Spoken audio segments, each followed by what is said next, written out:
we are back for another happy hour with Hygrozyme. I'm Katie. I'm Courtney.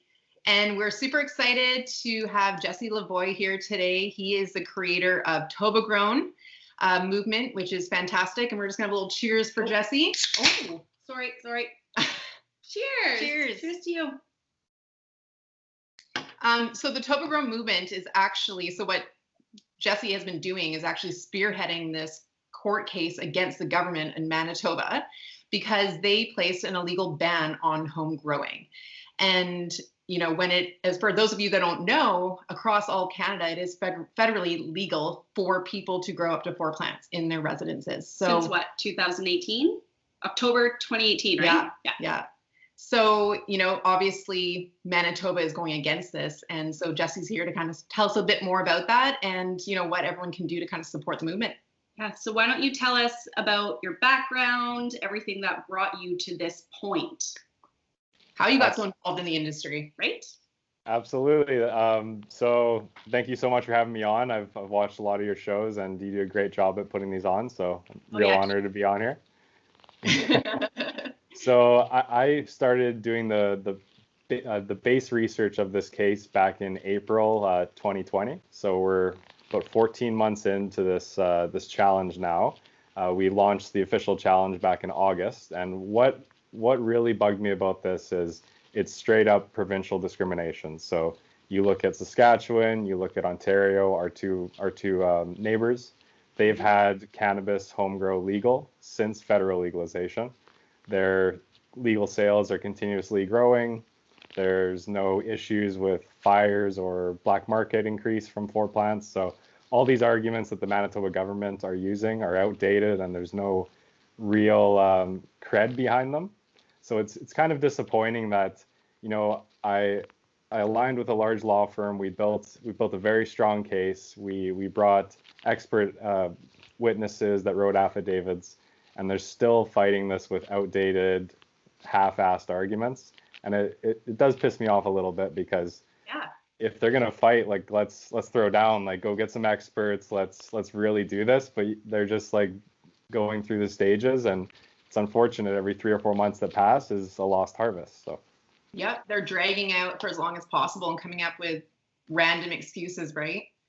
Absolutely. So I mean, how it works is I launched the lawsuit in August.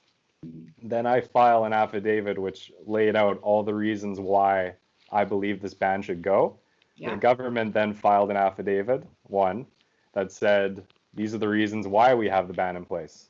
So I got experts and doctors to write affidavits combating those reasons. Yeah. And now the Manitoba government is verbally saying, it doesn't matter that you have all this evidence that beats our reasons. The only thing that matters is who can argue, can we make this ban or not? So they're pretty much saying, oh, it doesn't matter. You have a bunch of undeniable evidence, progress, and reasoning on your side. It just matters who can argue the law better because we want to do this ban. And it's quite infuriating. And so similar thing was going on in Quebec, right? So what happened in Quebec, and it's really awesome to watch that unfold, is someone was fined with this ban. So they defended it and they won in court. The Quebec government then appealed that decision and said, you cannot grow while we're appealing this. The appeal process really dragged out. They actually hired the lawyer that beat them, so he couldn't defend against them. They created a conflict there. And they just recently went back into court to argue the appeal. So we should know within 3 to 6 months the answer to that. But what's interesting is someone was wrong there. No one was fined here. There's one person fined here, but they didn't fight it.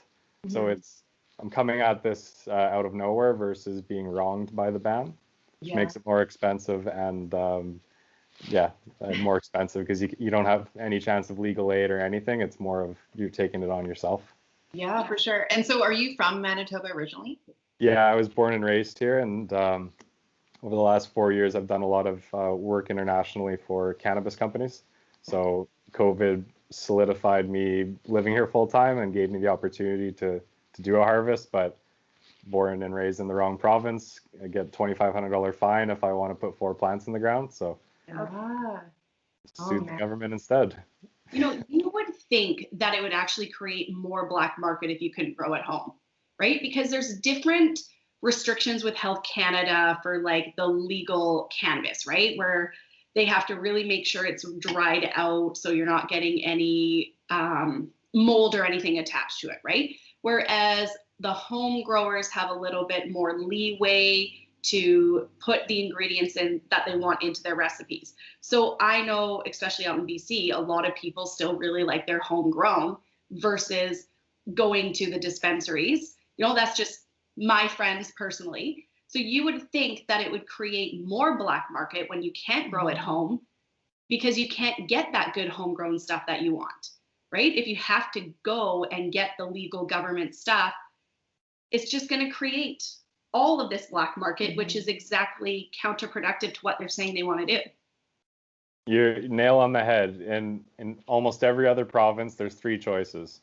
I guess four.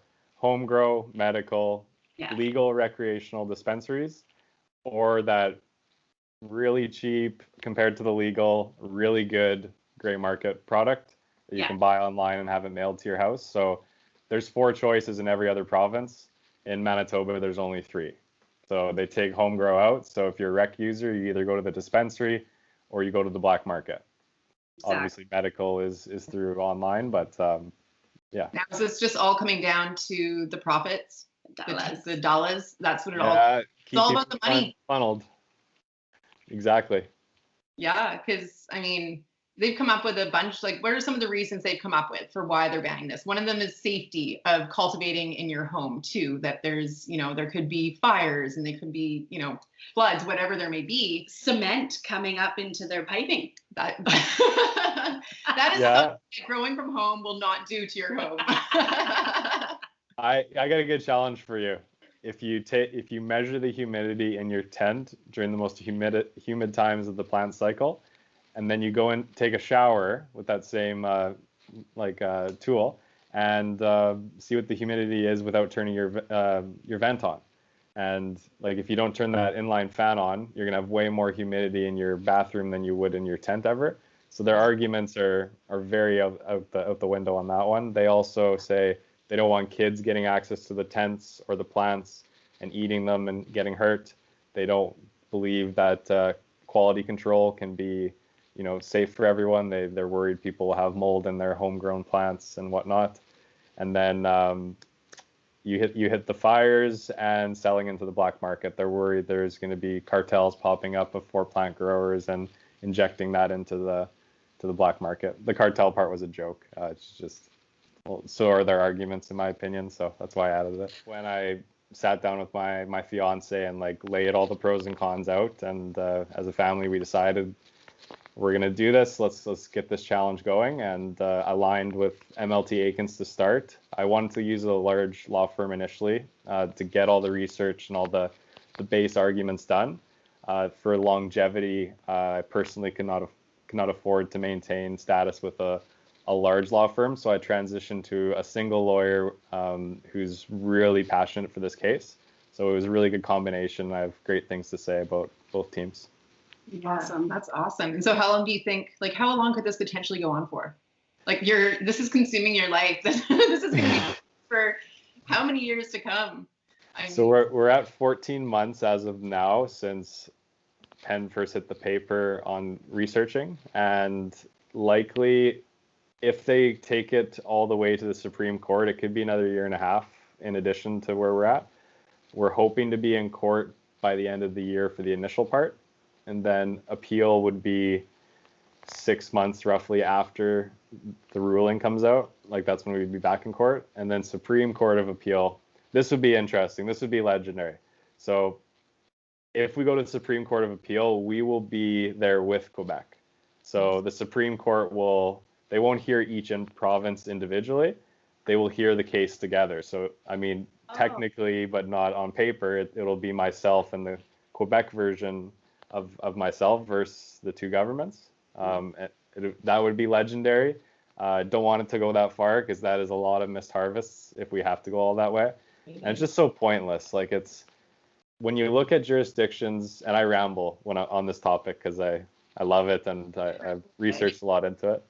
But when you look at every other jurisdiction that's legalized this, and Jamie Shaw actually pointed this out initially and really stuck with me, Canada, certain states, different countries that have legalized home grow, none of them have clawed it back. So it's not like they've legalized it, then all these issues the Manitoba government is worried about popped up, and they're like, oh no, we gotta recriminalize it or take home grow away. It's like, no, everything's going the way it should in all these other provinces.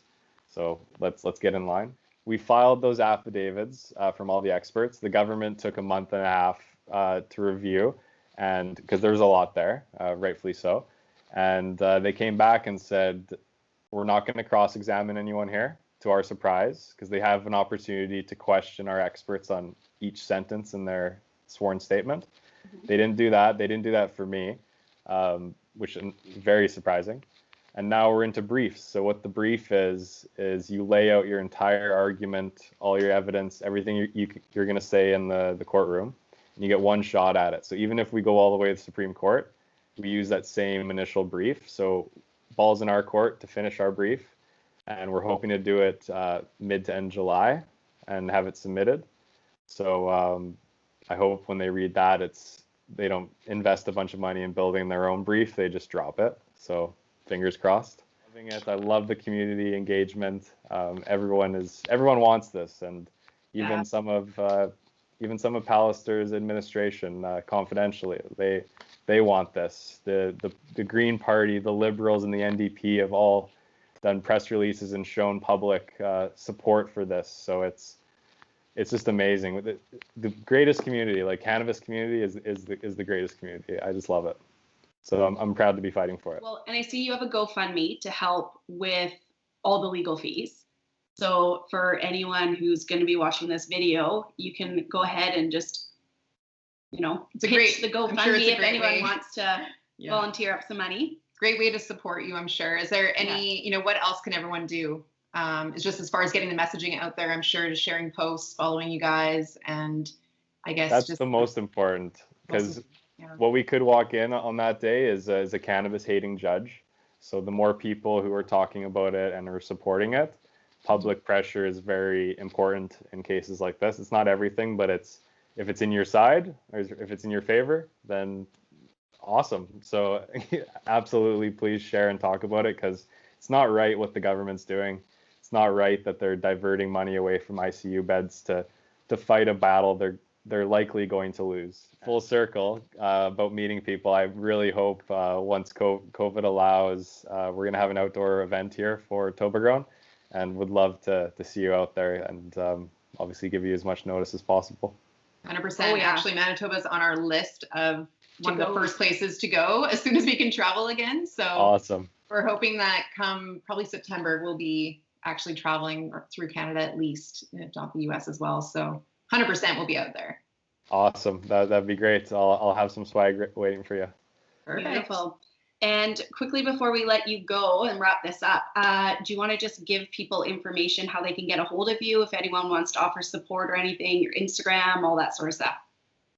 Absolutely, and thank you for that. So TobaGrown.ca, we got all the Instagram, Facebook, Twitter, YouTube, all the channels for TobaGrown, and my email address is on the website if you want to reach out. We're looking for, if you want to make a video, like, you can check out our Instagram. There's a bunch of people on there who've made videos about their experience in the cannabis industry or things they like to see change. It's an open mic, so that's really cool for getting the word out there. But yeah, feel free to reach out. Stay tuned. We're gonna rock them if we get into court, and hopefully they drop it before then. Yeah, awesome. Well, thank you so much for everything you're doing. Honestly, from our team at Hygrozyme and High Shield, we appreciate it so much. Yeah. And I'm sure everyone else does as well. So, hats off to you. Cheers to you. Yeah. Cheers. Cheers. I got coffee, so I'm full disclosure. Smoked weed prior though.